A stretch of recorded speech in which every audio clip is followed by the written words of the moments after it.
Добар ден. Време е за алфа ординација и секако еден час разговор со наш соговорник и информации кои треба да допрат до вас и се однесуваат секако за вашето здравје. Верувам дека се будите наутро и велите денеска добро се чувствувам или можеби не се чувствувате добро па го барате решението како да ја подобрите вашата здравствена состојба. Затоа секој ден алфа ординација е заедно со вас и ви дава смирници, ви дава решенија и одговори на многу ваши дилеми. Денеска ќе се обидеме да одговориме на едно многу важно прашање кое што сигурно сте си го поставиле многу пати досега во својот живот, кога се однесува квалитетот на вашето здравје и секако на вашите деца. Во последно време многу се зборува за јак имунитет и колку имунитетот влијае на вашето здравје. Колку влијае врз функционирање на вашиот организам за да имате квалитетно секојдневие. Од друга страна, промената на времето од летен во есенски период навистина носи многу вируси и многу тегоби во текот на овој период. Да ви кажам искрено, многу луѓе сум слушнала досега дека се пожалија од разни стомачни вируси, но и од други вирусни или бактериски проблеми. Тоа секако влијае и на имунитетот. Дали со правилна исхрана, со внесување суплементи или хигиена на живење ќе го подобрите имунитетот, ќе ви одговориме денеска. Наш денешен гостин е Филип Ачковски, фармацевт, регионален менаџер во Фарма-С. Добар ден, добре ни дојдовте. Добар ден, добро ве најдов и благодарам за поканата. Се надевам дека ќе имаме еден убав и отворен разговор. И јас исто така се надевам дека и нашите гледачи со задоволство ќе се вклучат во нашата денешна тема и во нашиот разговор, бидејќи навистина сакаме денеска со оваа тема да отвориме повеќе прашања од нашето секојдневие кои што се поврзани и со исхраната, но и со јакнење на имунитетот, нешто што е навистина многу важно. Многу од учениците купуваат храна, иако во училишните кујни се подготвува храна за нив. Дали е тоа правилно или не, во текот на емисијата ќе го одговориме и тоа прашање. Но, јас би ја почнала разработката на денешната тема директно со јакнењето, односно ослабувањето на имунитетот. Кои се тие фактори кои доведуваат до ослабување на имунитетот? Па добро, вие веќе во водот на емисијата споменавте дека дискутираме за еден преоден, би рекол, период. Веќе почна да се чувствуваат тие одредени промени во временските услови. Имавме 2-3 дена заладување, па сега затоплување. Утрата веќе не се така топли како што беа. И ова е идеален период за да се разболи едно предшколско или школско дете, па и возрастните, заради тоа што излегуваме наутро на температури од околу 15-16, зависно во кој град, сигурно и пониско степени, значи температура која што веќе да сме во рана пролет, сигурно не би биле по кратки ракави, а сега сме и научени дека е лето, па се чувствуваме се уште комфортно и се облекуваме лесно. Како да ја носиме топлината. Како да ја носиме топлината се уште. Да. Тоа е навика од овие 3-4 месеци веќе, макар што лето и не беше нешто посебно топло.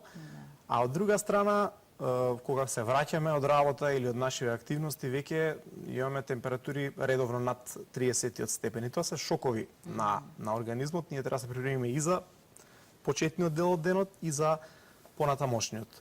Тоа е една едноставна работа која што секој ден ни се случува, ние ја игнорираме, ќе си спотиме во текот на денот, ќе не фати ладно време, па потоа тука отвараме многу лесен простор за настап на запад на имунитетот и за напад на вируси и бактерии.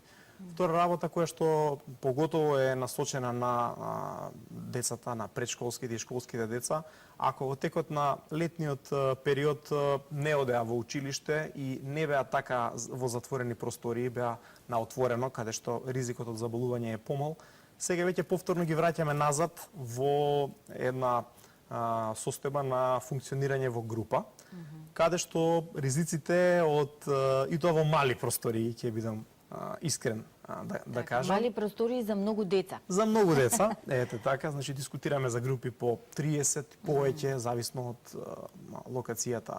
Деца, каде што имаме и деца кои што им тече носот, некои подкашлуваат и така натака, сето тоа Стомачни вируси. Стомачни вируси, тоа многу лесно се шири на поголем дел, да не речем на целава екипа, на целото одделение што е тука, и веднаш започнуваме со еден за родителите кошмарен циклус во кој што само што сме тргнале 2-3 недели се разболува. Детето таман ќе го стабилизираме, ќе се разболи пак.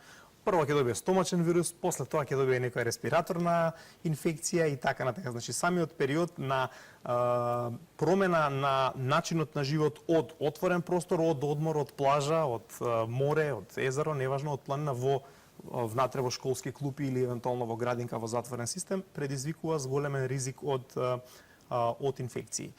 Друга работа е што веќе полека гледаме дека се скратува денот. Највидум вообичаена појава, меѓутоа ние забораваме дека ги кратиме периодите кои што ги поминуваме на сонце. А тоа е критично важно за значи апсорбцијата на витамин D, стварање на витамин D во нашиот организам, кој што е особено значаен за нашиот имунитет. Ако сме ние на работа, да речеме до 5 часот, додека да се вратиме дома, на ручек и така натака, доаѓа 6, веќе во 7:15 се стемнува. Тоа ќе се скрати уште малку, значи ние за месец дена од сега веќе ќе немаме кога да ги примиме тие сончеви зраци. Исто се однесува и на децата. Децата во градинка или во училиште се по пола сат на отворено. Значи нема време, и затоа и треба да го искористиме овој септември кој што ни доаѓа, да речам, последниот месец кога имаме прилика да примиме доволна количина на сончеви зраци, а од друга страна и можеби и поважно, веќе UV индексите не се така високи, па не мора толку да се грижиме, да речам, за ризиците од изложеноста на сонце. Така да овие фактори, значи затворен живот во затворен простор, намалување на изложеноста на сонце, промена на временскиве состојби, променливо време, врнежи и така натака, се фактори кои што помагаат да се зголеми експозицијата на вируси преку и на бактерии и преку ослабување на нашиот имунитет. Не треба да се заборави кога се стомашните вируси во прашање, тие обично доаѓаат до израз баш во овој период кога само што сме се вратиле од одмор, бидејќи ние веќе сме направиле еден стрес на организмот. Сме отишле во други услови, таму има други бактерии на плажа и така натака. Овдека е друга ситуација и доаѓа до повторна реакција и пад на имунитетот. Заради тоа ние велиме и стомачни вируси кои што знаат да бидат проблематични, дехидратација и така натака. Затоа велиме дека е добро пред и после одморите да користиме пробиотици барем една недела пред, 2 недели после одморите, за да колку толку ја стабилизираме нашава цревна микрофлора и да можеме да го спречиме или да го превенираме настанувањето на овие стомачни вируси. Дополнително уште еден фактор да не го забораваме, а тоа е загадениот воздух. Сме биле некаде на море, на планина и како шок кога ќе се вратиме дома, барем во големите градови, во Скопје, повторно загаден воздух, и тоа дополнително секако влијае на нарушување на имунитетот.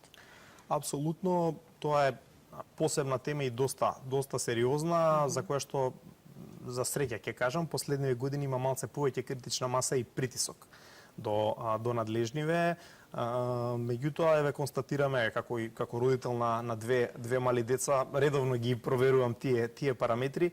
Веќе загадувањето не е врзано само за исклучиво за зимскиот период. Во одредени делови од градот позначително, сегде во некој степен, меѓутоа зборувам за Скопје, а и други градови, Кавадарци, Струмица и така натака, значи Битола, значи ние имаме континуирано загадување, Тетово да не зборуваме, и тоа загадување не е значи исклучиво од грејењето, туку има други фактори со кои што треба сериозно да се позанимаваме, бидејќи тоа е критично важно за развојот пред се на респираторни инфекции, да не зборуваме за посериозни состојби кај децата и возрастните. Јас сакав само да го спомнам, бидејќи и тоа е важно во градењето на имунитетот. Чистиот воздух, односно загадениот воздух, дополнително ни ја отежнува работата кога работиме нели на градење на некој свој имунитет. Горе-доле ги кажавме кои се факторите кои што влијаат на имунитетот. Кои се последиците од намален имунитет? Па, факторите и последиците обично се во блиска причинско-последична врска. Кај добар дел од популацијата, а поготово зборуваме за децата, кои што први и по старите особи, кои што први потпаѓаат на овие влијанија, овој пад на имунитет искомбиниран со напад на бактерии и вируси ќе предизвика до одредени здравствени проблеми и тегови. Пред се дискутираме тука за некои инфекции, дали се од типот на стомачни инфекции или се од типот на респираторни инфекции, при што секогаш ние ќе почнеме со некоја мала температура, па ќе потрае неколку дена, па почнуваат симптоми класичниот тип на течење на нос, грло, болка во грло, кашлање и така натака. И сега тука ризикот, поготово кај малите деца, е сериозен дали ќе дојде до спуштање на оваа инфекција во белите дробови или евентуално втора опасност ни е некоја инфекција на ушите, и заради тоа е многу важно брзо да се реагира. Така да стомашниви и респираторните инфекции се најкритични во овој период. На тоа се надоврзува потреба, доколку е бактериска инфекцијава, да употребуваме антибиотици. Колку што се добри антибиотици за да речеме го решат проблемот и да ги уништат патогени бактерии, толку носат одредени штетни ефекти со себе, пред се во однос на стомачниот тракт, во однос на добрите бактерии кои што ги имаме, а треба да се знае дека 80% од нашиот имунитет се гради преку цревата, пред се преку тенкото црево, затоа што тоа е убедливо најголемиот орган кој што го имаме, и ако ние не сме свесни за таа работа, ако соодветно не ординираме и користиме добри пробиотици, ќе имаме проблеми кои што ќе се од типот на нарушена цревна дигестивна рамнотежа, пред се од тип на проливи, меѓутоа и други проблеми на дуеност, гасови и така натака. Така да, значи, од своја страна антибиотиците, иако го решаваат ако се правилно избрани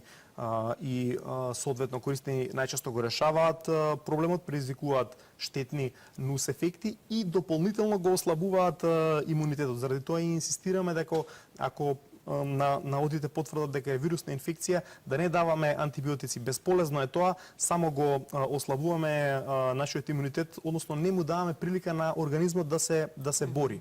Во некои случаи дури некоја температура, да речеме, која што не е драматична, не е преку 38 со 5, е добра, затоа што тоа е одраз на тоа дека реагира нашиот имун систем и се бори, и потоа ќе создаде доволна критична концентрација на антитела кои што би ни помогнали или би не заштитиле од некоја следна слична инвазија на микроорганизми.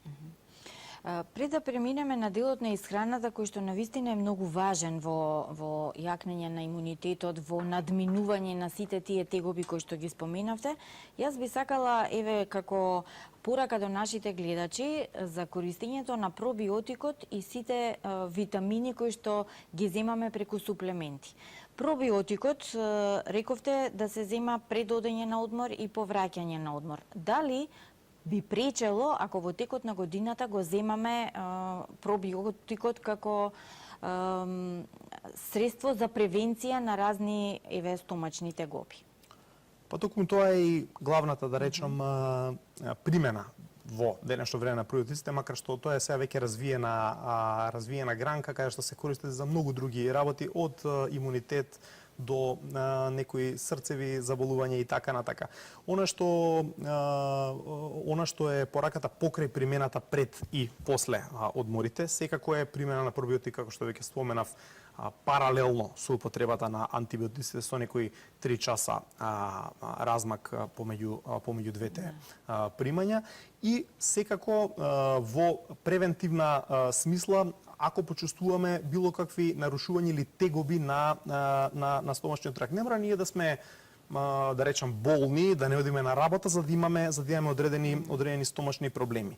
Меѓу другото за тоа и се инсистира на тоа дека треба да користиме јогурт или кисело млеко редовно во исхраната, зашто тие содржат млечно-киселински бактерии, пробиотски култури кои што помагаат да се стабилизира наша микрофлора, односно помагаат количинава на добрите бактерии во организмот да биде соодветна и да не дозволува да доаѓа до стомашни проблеми, а од друга страна да го засилува имунитетот. Така да користењето на пробиотиците во превентивна смисла е уште подобро и поважно отколку терапевтското. Уште подобра работа е што ние практично немаме некои кај здрава индивидуа без сериозни проблеми, немаме ограничувања временски колку би ги користеле пробиотиците. Така да при било која ситуација на надуеност или гасови, грчеви. Тоа важи и кај децата? За децата, значи, бидејќи се третираат како посебна категорија, поготово зборувам за мали деца, има специфични соеви на пробиотици кои што се користат. Соеви на пробиотици кои што се користат уште од самото раѓање. Така да, значи, тоа важи поготово за децата, каде што често пати сугерираме и во голем, значи во континуитет, поготово првите години од животот, кога не е развиен тој стомачен систем и кога имунитетот се гради, долготрајна примена на пробиотици, поготово комбинирани со витамин D, кој што е суплемент кој што они мора да го примаат минимално до втората година, јас би рекол и до третата во терапевтска доза. Тоа е нешто што само ќе помогне да се изгради имунитетот и да се намалат тие стомашни проблеми кои ние сакале или не ќе ги имаат, бидејќи тоа е организам во интензивен развој кој што се судира со различни типови на храна. Значи, кога ќе престанеме со доењето, да речеме, дали во 6-тиот месец, дали во 9-тиот месец, дали после година дена, зависно од можностите на мајката, почнуваме да се судираме во некои случаи и претходно. Значи, веќе после 6-тиот месец почнуваме да се судираме со одредени храни. Тоа е шок за организмот, кој што го развива, меѓутоа, нормално предизвикува соодветни тегови, кои што добро е да се превенираат и да се контролираат на природен начин. Така. Имаме гледач, да го чуеме гледачот. Добар ден. Ало, добар ден, Жеки.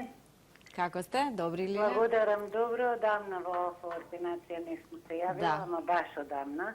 Меѓутоа... Дали не гледате? Ве пратам. Добро е. Утно, немојте да се сомневате, знаете дека Алфа телевизија, Алфа ординација и се она другото што Алфа ни го презентира, не може да ми побегне. Значи, Жак и јас прво да ви се заблагодарам што сте ни го поканиле докторот како гостин. Многу нешто кажа, многу нешто што имаме и предходно слушнато, а и сега пообширно едно објаснување. Мене ми е драго што на овој начин околу пробиотиците успеаја да ги едуцираат и родителите преку овие емисии, и родителите, и нас, нели, бабите, дедовци и така натаму, околу превентивата, употребата на пробиотиците. Што сакам поточно да му кажам на докторот и да го прашам? Мојата внукичка е негде помеѓу 5 и 6 годинки. Знае понекогаш да се пожали, ме боли мешето. Прво и основно прашање, ако сум во нејзина близина, прашувам дали она има потреба да ја однесам во ВЦ. Односно, држам до тоа да пратам како е она со редовноста на столицата. Втората работа, која тука настапува мајка и дава пробиотик. И да ми верувате дека тој пробиотик, сега не ме држите за збор колку дени го дава, меѓутоа вродува со плод. Значи, сето она што го слушнав од докторот, еве преку личниот пример со внукичката излегува дека е така и не се сомневаме, нели, во тоа докторот што не кажува. Моето прашање, за не задржувам, докторе, колку е битна, бидејќи ќе зборувате за исхраната, водата. многу држам до пиење вода кај малите деца. Ние имавме пред известно време медиумска една анкета направена од стручни лица во која се виде дека децата во градинките не им се дава доволно вода, не конзумираат доволно вода. Се констатираше дехидратација кај децата, големен број на јаглени хидрати и на натриум, нешто така, од прилика, не ме држате за збор. Ние тоа сите го прифативме и сега поентата ми е, вие како лекар, да ви искористиме со вашето присуство, кога ќе зборувате сега за исхраната, со внимание ќе ве следам, ве замолувам да обрнете внимание пред јавноста, пред мене, пред сите нас, колку е битна конзумацијата на водата кај нашите миленичиња, нашите млади деца. Жаки, поздрав до вас, уште еднаш благодарност до гостинот и до емисијата Алфа Ординација. Благодарам, Лиле, за јавувањето. Само да придочам дека нашиот денешен гостин Филип Ачковски е фармацевт, значи зборуваме за суплементите, пробиотиците и имунитетот од фармацевски аспект, а воедно морам да кажам дека е и топ едукатор, тоа е сега нешто ново. Мислам дека прашањето е на место и е одлично. Сите ние пристапуваме спрема водата како на нешто што е вообичаено, нешто што не е лесно достапно, да не речам и бесплатно. Така го третираме, а при тоа во некои случаи забораваме колку е тоа од критична важност за нашиот организам. Знаеме дека 70% од нашиот организам е вода, тоа и низ бројни реклами е потенцирано и не случајно и добро е што е така, заради тоа што ситуацијата на дехидратација, особено кај мали деца, може да биде критично опасна по нивното здравје. Бројни ситуации кога децата имаат покачена телесна температура и не можеме да најдеме никаков причинител бактериски, како што би очекувале или вирусен, се од тоа што они имаат недоволен внес на вода, организмот дехидрира, автоматски се покачува телеснава температура. Ќе одговорам прилично конкретно. Значи има препораки во кои што јасно стои дека маливе деца треба да, под мали деца подразбираме деца во предшколска и рана школска возраст.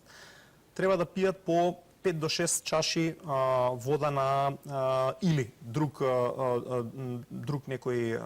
некоја сок, течност, природен, да речем сок. Не дискутираме за газирани сокови и така натака кои што треба да се избегнуваат апсолутно, не само затоа што се штетни за забите и за желудникот, туку и носат калориска вредност, а од друга страна никаква хранлива вредност немаат, ризик фактор се за дебелување. Така да треба да користиме значи литар до литар и 200-300 милилитри минимално вода. Зависно од активностите на детето и динамиката која што има и од тоа дали е лето или зима, некои деца имаат и поголеми потреби, некои имаат и помали. Ако спортува и така натака, се потат летно време. Така да и од лично искуство можам да кажам дека не е баш така лесно да го натерате детето да ги испие своите количини, меѓутоа мора да се обидувате. Ќе ви дадам и еден конкретен совет кој што го користиме. Не е лошо да се користат некои садови со одреден волумен, обично пола литарски, и во одреден дел од денот така ќе си пратите колку детето испило реално вода, затоа што тоа е клучна состојка како за изградбата на нашиот организам, така и за нашиот имунитет и за добро функционирање. Ако немаме доволен внес на вода, ќе имаме намалено празнење, уринирање и така натака, што од друга страна исто така е важно за да вршиме детоксикација на организмот. Како за децата, ова истото важи и за возрастните, само што таму се количините поголеми и тука дискутираме обично за 2, 2,5, па и до 3 литри зависно од големината на Ве гледаат и ве бараат, добро. Можете слободно да го исклучите телефонот. Да, се извинувам. Така да, значи тоа се некои фактори кои што треба да ги земеме во. Така, јас би се вратила повторно на пробиотиците. Знаете зошто? Бидејќи рековте децата ќе тргнат сега на училиште и тоа е нешто што треба да се надмине во судирот со бактерии и вируси. Дали да почнеме сега на децата да им даваме пробиотик како превентива за она што ги чека, еве учебната година почнува од понеделник? Па ние веќе касниме, Доцна ако е. не сме почнале. Шегата на страна, значи веќе доцниме, значи наши конкретни совети, бидејќи наша работа е пред се едукација како на пациентите, така и на другите стручни лица кои што се во процесот, е дека кога сме свесни дека ќе се случи некоја промена во животниот стил посериозна, како што е падувањето промена, така е и одењето, како што кажавме, во затворена средина и интензивно дружење со 30 на деца, различни други кои што доаѓаат од различни средини, значи сериозна промена е. Препорачуваме 2 недели пред тоа да започнеме со одредено, јас би рекол, засилување на имунитетот. Во тој дел не се само пробиотиците важни, ќе напоменам пред се витамин С и цинк, кои што се клучни за изградбата на лимфоцитите и со тоа за подигнување на имунитетот. Витаминот Д, кој што е еден имуномодулатор и витамин хормон кој што контролира огромен број на процеси во нашето тело и е многу важен за имунитетот, особено кај децата, но и кај возрастните. Се смета дека добар дел од болестите и па и депресии настануваат од ниско ниво на витамин Д, предизвикано пред се од овој модерен лајфстайл, затворени простори, помалку излегување и така на отворено. Понатаму, засилување на имунитетот може да се врши и треба да се врши и со бета-глукани. Така да, значи, тоа е еден комплекс на суплементација кој што јас би го препорачал да оди во пред уште кога сме свесни дека ќе почнеме на школа и да трае едно 3 месеци. Значи во тој период од 3 месеци ние ќе направиме што можеме од наша страна да го засилиме имунитетот, на страна од тоа што понатака ќе поразговараме во текот на емисијава, се надевам. Значи суплементација е една работа. Таа не е замена за избалансирана исхрана. И треба и уште една работа да се земе во предвид. Понекогаш ние како родители или воопшто како луѓе ги гледаме витамините, додатоците во исхраната и така натаму како некоја магична алатка. Ќе го земам ова и сигурно ќе биде во ред. Значи имунитетот, здравјето не е математика. Тоа не е 2 плюс 2 и сигурно ќе го добиеме резултатот. Тоа е комплексна работа на која што треба да се работи континуирано ако сакаме да имаме правилен успех. И истото важи за исхраната. Значи, ние сите се храниме на некој начин и знаеме да приготвуваме храна, меѓутоа правилниот пристап во исхраната и правилниот начин на приготвување на храна се учи цел живот.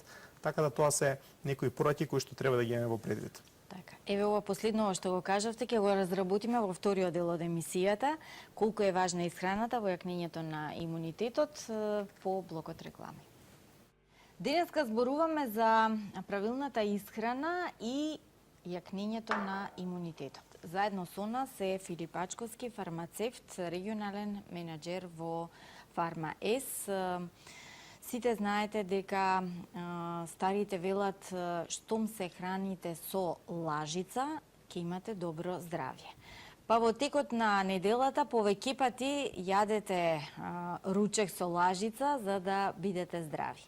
А првиот дел од емисијата го завршивме со една реченица која што е многу битна за да продолжиме натаму. Хранењето и исхраната е процес кој што се учат цел живот. Што е она што треба да го научиме за да знаеме да си го продолжиме и векот на живење, да имаме квалитетен живот во однос на здравјето, а во исто време и да го држиме имунитетот на некое ниво, иако во текот на животот нели има варијации кога станува збор за имунитетот. Добро, никој независно што и да направи не може да одржи идеално здравје во текот на целиот живот. Што не значи дека не треба да се стреми кон тоа и не треба да ги научи одредениве правила или насоки кои што може да му помогнат да одржи добро здравје и да изгради добар имунитет. Низ процесов на развој на науката се развиваат и се менуваат трендовите и насоките во исхраната, се сме свесни за тоа. Веќе во последниве 30 години, јас би рекол уште до 80-тите години, започна посериозно да се обрнува внимание на здравата исхрана, на здравиот животен стил. Се дефинираа одредени пирамиди, ние ги велиме на здрава исхрана, во која што би ставиле 4 клучни сегменти кои што ние треба да ги внесуваме и 2 сегменти кои што треба да ги избегнуваме од исхраната. Тоа се пред се базата на исхраната се житарките или производи базирани на жито, компир, ориз и така натака. Втората група се млечните производи кои што треба да се внесуваат исто така редовно, секојдневно. Третата група се месото, месни производи и риба, кои што треба да се внесуваат со умерено темпо. Генерално дискутираме за некој внес од 3 пати месо во неделата, еднаш до 2 пати риба, зависно од можности, потреби, вкусови и така натака. Меѓутоа, јас кога ќе мислам на риба, секогаш дискутираме за значи не дискутираме за конзервирана риба, не дискутираме за смрзната риба, зборуваме за свежа риба. Затоа и стално на моите пријатели кога одат на одмор на море им препорачувам: немојте сега да јадете континентална храна додека сте таму, искористете приликата да јадете морска храна таму од каде што може да ја добиете посвежа или свежи, стварно да ги извлечете сите тие бенефити кои што ги има. И значи на тој начин и четвртиот и можеби најважен дел од исхраната кој што мора редовно да се прима се секако овошјето и зеленчукот. Тоа се на странава на пирамидата?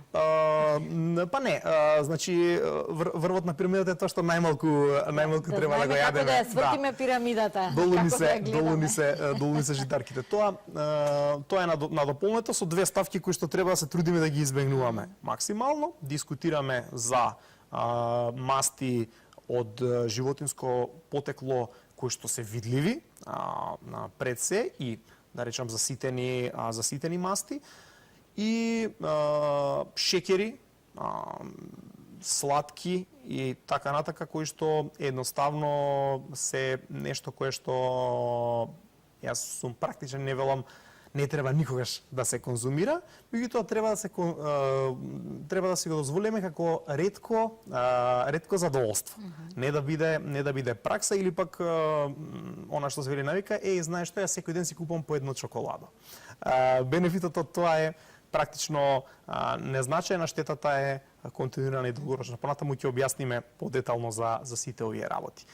Сега во новава пирамида на здрава исхрана има уште една компонента, а тоа е здравиот животен стил во смисла на физичка активност. Значи, како год и да се храниме, ако ние сме заковани за столче, ние не ги исполнуваме критериумиве на здрава исхрана.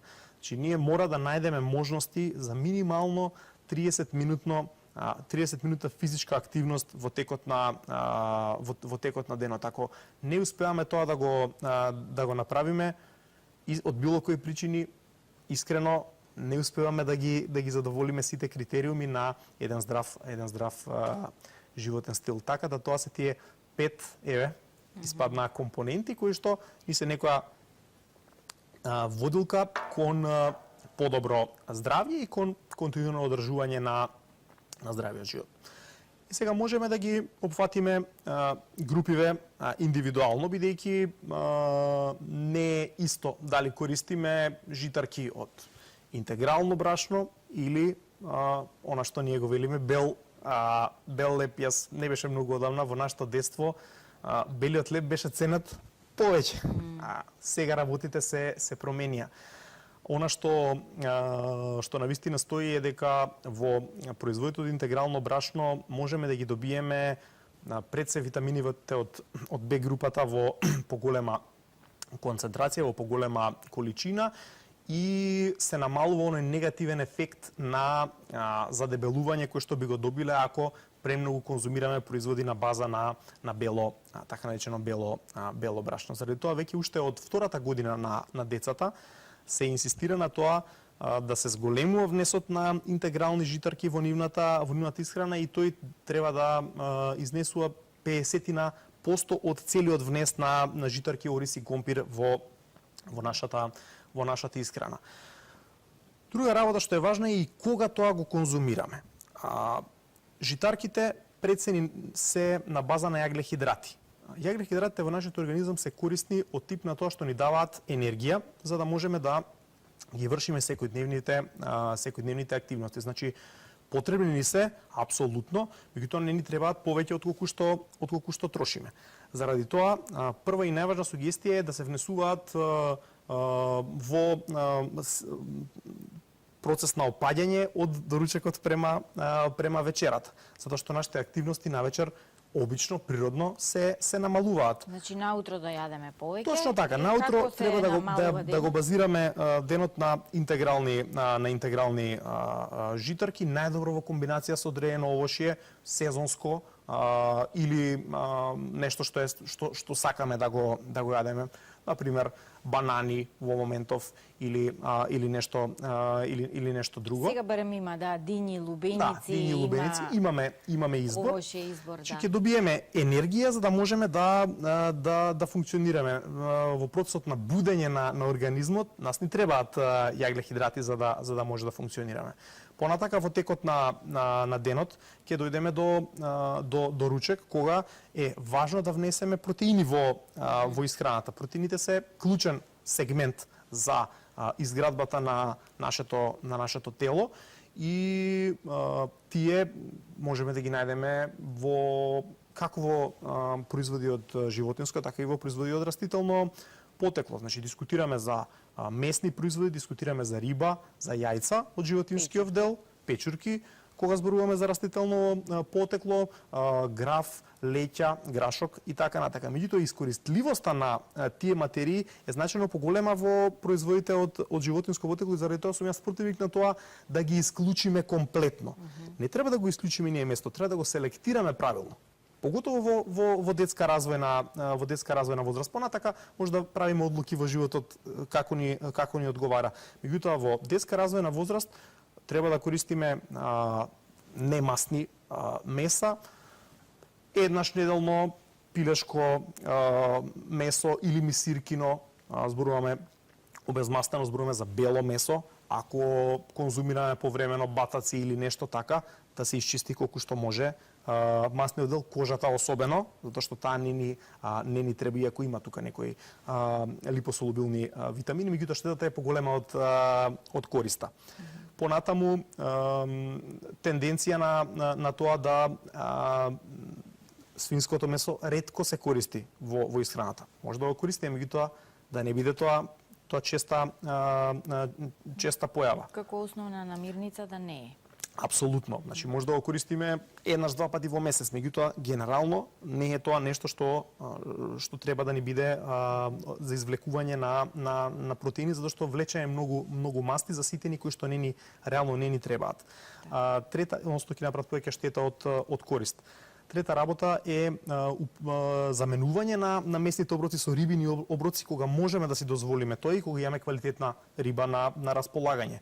Зборуваме за немасна риба, пред се, да не давам примери. Ја спомнавте рибата, морам да ве потпрашам. Рековте свежа кога сме на места каде што може да се консумира свежа. Дали тоа значи дека замрзнатите морски производи ја немаат ги немаат сите оние витамини, минерали кои што ни се потребни? Добар дел од витамините пред се губат во тој процес на замрзнување, на долго стоење и така натака. Тие не можат да опстојуваат во било какви услови. Затоа тоа е советот. За среќа сега сме веќе во време кога снабденоста е висока, па и овде имаме достап на свежа риба. Можеби не секаде и не секојдневно.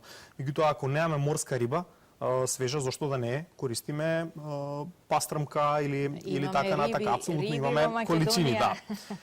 При тоа, затоа велам, подобро е да внесуваме не многу масни риби и риби кои што се богати со омега-3, нешто што не му обрнавме внимание во првиот дел од емисијата, меѓутоа е од критична важност, поготово во развојниот период, затоа што влијае на развојот на мисловната компонента, развојот на видот и одржување на овие компоненти, па дури и на психичкото однесување. Се смета дека неконзумирањето на риба дури и кај повозрасни води кон депресија заради недостаток на омега-3 и D3. Ако не можеме да внесуваме риба од било кои причини, тоа е една работа која што се учи, се стекнува навиката од мали нозе. Понатака може да имаме проблеми да ги одбиваме овие производи. Ако не успеваме на било кој начин да ги внесеме по природен, да речам, пат, уште како деца ние додатно не суплементираа со оние познати перли,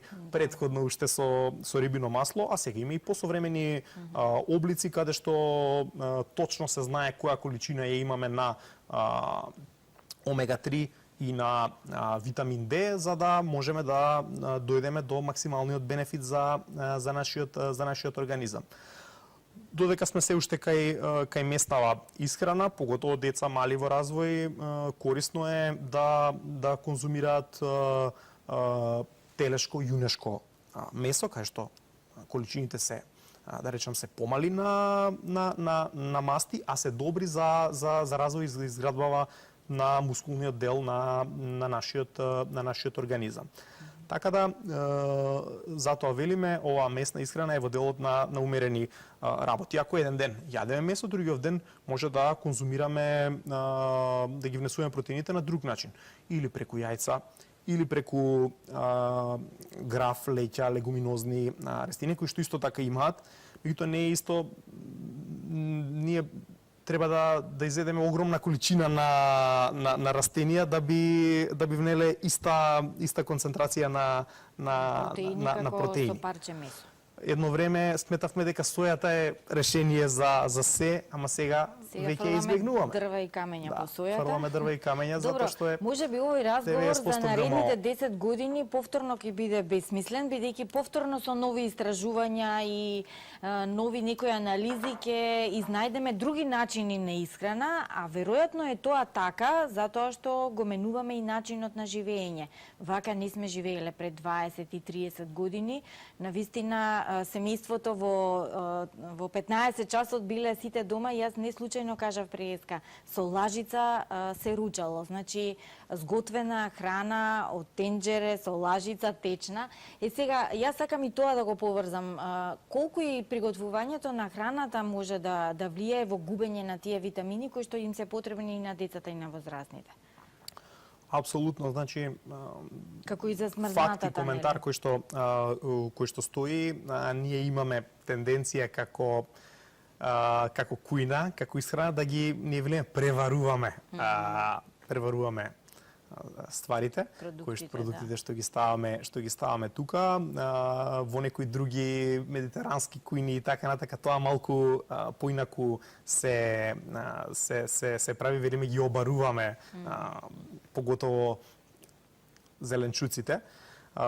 Така да и тој тренд не е лошо да се преземе. Не случајно е таа медитеранска исхрана прогласена за нешто што треба да се прати, заради тоа што луѓето во овие краишта и се долговечни од една страна, а од друга страна многу малку имаат проблеми со покачена телесна тежина. Така да независно што науката постојано напредува и познавањето за човечкото тело е далеку, јас би рекол, од завршено. Ние не знаеме се и не е убаво така да апсолутно да поставуваме тези правила, меѓутоа добро е да ги почитуваме оние заклучоци кои што се моментално донесени.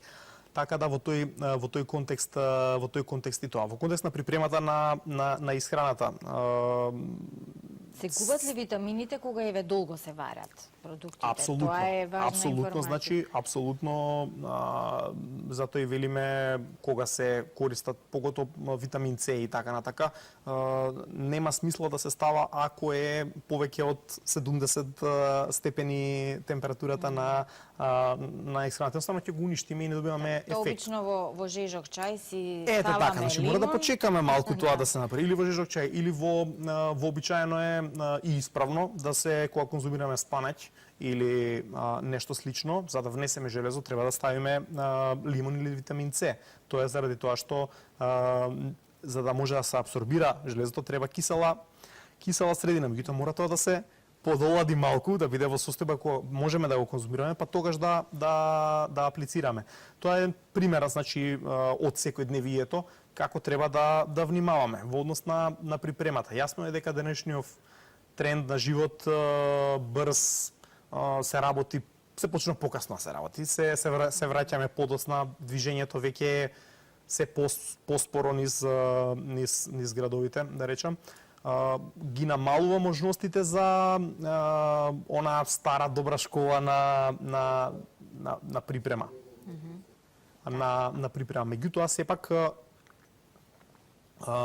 она што јас сакам да го кажем и што се обидуваме континуирано низ нашата работа и комуникација као здравствени работници, ние мора да го подигнеме свеста за значењето на нашето здравје. Обично не се секираме за она што не ни е проблем.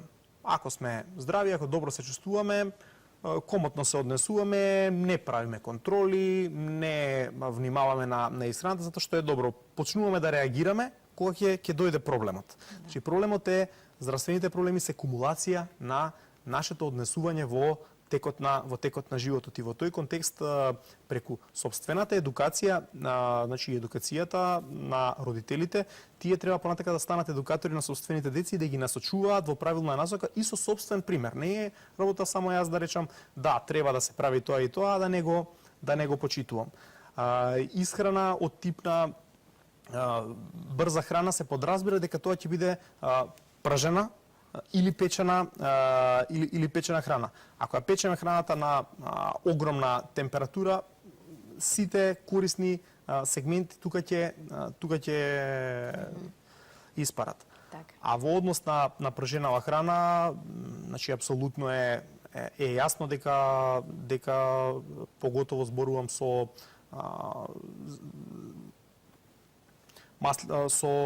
сончогледово масло или палмино масло и така натака, значи тука се ствараат огромна количина на заситени масни киселини кои што се штетни за нашиот организам, влегуваат, ствараат наслаги во крвните садови и во органите, и тоа е, значи, една друга поширока тема. Ако веќе пржиме, користиме маслинов зејтин. Маслинов зејтин е корисен, истото важи и за салатите. Ако веќе ставаме зејтина, Така. користете маслинов зејтин. Да, имаме гледаш да го чуеме. Добар ден. Добар ден. Повелете. Па мене ми е мало чудно што воопшто во Македонија многу се спорува, а системски ништо не се презема. Горедово знаеме што е здрава исхрана. Прашањето е зошто системски тоа не го правиме, не го решаваме. Туку избегавме од природната храна, што имаше сласт. Белиот леб, шеќе се штетни, а на тезгите го имаме. Сладоледите во 300 бои и имена исто така. А месото денес, индустријски што се произведува, како и јајцата, како и млекото, не хумано, капезно, не се ни оддалеку како селските кога селото постоеше. Да. Зошто поубаво отидовме на полош? Зар робови на парите им станавме? Благодарам. Благодарам и јас. Сосема е во право гледачот, некако сами си го наметнавме сето ова, но и сами треба да се избориме за системско решавање на проблемот. За жал, отворивме малце од здравство, преминавме во обштествени состојби, меѓутоа и да речам, тренд кој што го донесе пристапот према работите. И тоа е нешто кое што релативно тешко ќе го спречиме. Значи, дискутираме за глобални состојби, глобални проблеми. Но можеме да почнеме со кампањи кои што ќе покажат дека во училишните кујни треба да се земат работите во подобри раце, односно да се направи еден список на јадења кои што се корисни за децата. Сдруженијето на нутриционисти кои што неодамна се регистрираше во Македонија веќе почнува со такви кампањи. Сите други стручни лица се сигурно добредојдени во сите тие кампањи и ние како медиум, нели, и сите други медиуми можеме да помогнеме. Така што еве го врзавме некако здравственото со општественото, можеме значи да одиме напред и можеме да ги смениме работите само ако сакаме. Јас ќе ве замолам за крај на емисијата, еве веќе се приближува крајот, уште неколку минути. Со кои препораки веќе се разделиме денеска со нашите гледачи? Што е она што ќе им го препорачате? Едно нешто што мене еве вака од емисијава ми остана, здрава исхрана и малку додаток на суплементи, да не бидат суплементите главно нешто што ќе биде замена на здравата исхрана. Што друго ќе им кажем? Апсолутно, значи суплементите не се замена за здрава исхрана. Ние мора да изградиме, значи, правилен пристап према работите. Прво да му дадеме на нашето здравје и на здравјето на нашето семејство приоритет, да го поставиме високо на листата на наши приоритети. Втора работа е да обрнеме внимание и да во пракса го спроведуваме тоа кое што теоретски го знаеме. Да, ние знаеме, разговараме, правиме притисок. Тоа е и целта на овие едукации, теми, клубови, емисии. Значи, ние мора да ги поттикнеме луѓето да размислуваат што преземаат со секој чекор. Не можеме да ги спречиме да спречиме во изборот на храната да нема производи кои што можеби се штетни, меѓутоа луѓето треба да бидат доволно свесни, па самите да одлучат кога, во каква ситуација и во кои количини би внесувале сладки, на пример. Значи, не значи да ги исклучиме воопшто, меѓутоа да бидеме умерени во тоа конзумирање. Трета работа, делот кој што е општествен и така натака. Де факто, притисокот од сите овие дебати и емисии доведе до тоа веќе во градинките да има промена во делот на исхраната. Она што ние сме го јаделе во наше време кога воопшто не се внимавало, и сега има разлика. Кога ќе го видам менито на градинката на мојот син, гледам дека има разлика. Не е идеално, меѓутоа некои помаци, да речам, во правилна насока има. Треба да го засилиме притисокот, има и правилници за тоа кои што државата ги издаде, што е правилна исхрана, што треба да се почитува и така натака. Така да чекори се направени, далеку сме од тоа што треба да продолжиме да ја подигнуваме свеста. Во однос на препораките за гледачите, значи она што треба да ни стои како водилка е да ги почитуваме внесувањата на овие 4 главни групи. Житарки, основа на исхраната секојдневно, значи млеко и млечни производи во помала количина, меѓутоа секојдневно, поготово јогурт и кисело млеко кои што ни се корисни, и од друг аспект, од аспект на млечно-киселински бактерии, го стабилизираат стомашниот систем и ни даваат појак имунитет. Овошје и зеленчук секојдневно, разновидно, најдобро сурова храна и најдобро она што е во моментот сезонско и актуелно, да не речам, фала Богу, сме поднебје кога се уште имаме доволна количина на храна која што е со добар квалитет од типот на овошје и зеленчук. И четврта работа, месни производи селектирано, умерено, замена со риба секогаш кога може, замена на масни меса со немасни, меѓутоа да не ги избегнуваме комплетно од исхраната, затоа што за развој на еден млад организам тоа е основна. Суплементи и витамини, да, свесно, кога знаеме дека ќе имаме зголемен ризик од пад на имунитетот и болести, со фокус на пробиотици, витамин С, витамин Д, омега-3, масни киселини, па и бета-глукани во некој период, ако сакаме да го засилиме имунитетот, ако има ризик за разболување. Така да, значи, на целото тоа, за да биде комплетно, треба да одржиме едно редовно темпо на движење и на активности. Ако можеме минимално 30 минути во денот да бидеме физички активни, ќе се направиме добро и за себе и за тие што се околу нас.